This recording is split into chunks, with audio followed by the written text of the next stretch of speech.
So this is just a little bonus video in between my usual content. I just wanted to give my 2 cents on the Steam controller since I briefly had one this week. Looking online netted me hundreds of reviews, none of them even remotely helpful. Some loved it, others hated it, but most were undecided. Some said it felt cheap, others said it was just the right weight, but whatever.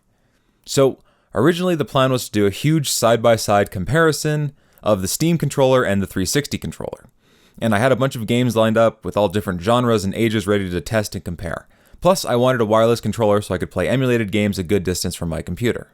So I ventured out to my local EB Games one cold February morning and bought myself a Steam controller. First impressions weren't great. As far as I'm concerned, the controller doesn't feel cheap so much as hollow. There's no flex in it, but the plastic molding didn't quite fit, and it sounded hollow when you tapped it. So I plugged it into my computer, all the drivers installed no problem, but then again, second impressions weren't great either. The haptic feedback was distractingly loud. Most people won't even notice if you're playing games with headphones or not super picky, but it quickly began to irritate me.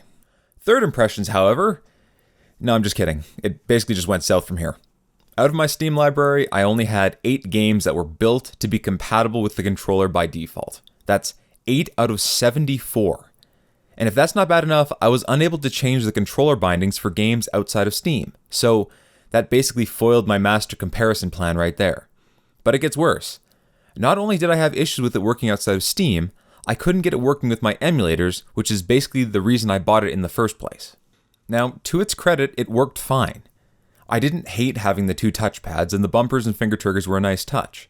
And for games like Starbound or Papers, Please, where a keyboard and mouse is basically essential, I can't see any other controller working. But that still doesn't fix the compatibility problems and the overall lack of support. Needless to say, after hours on hold with Steam and more Googling than I care to admit, I took the controller back to EB Games where I bought it. Now, I was extremely lucky to have gotten a full refund thanks to EB's no return on open boxes policy. So, if you decide to bite the bullet and see what all the hype's about, you will likely get stuck with it. But overall, I appreciate what Steam is trying to do. And one day, after all the bugs are out, maybe I will try it again. But for right now, I just can't endorse a Steam controller. So, I guess I'm stuck without a wireless controller for now. That is until I can scrounge up the 350 Canadian dollars for an Nvidia Shield. Yeah, maybe one day.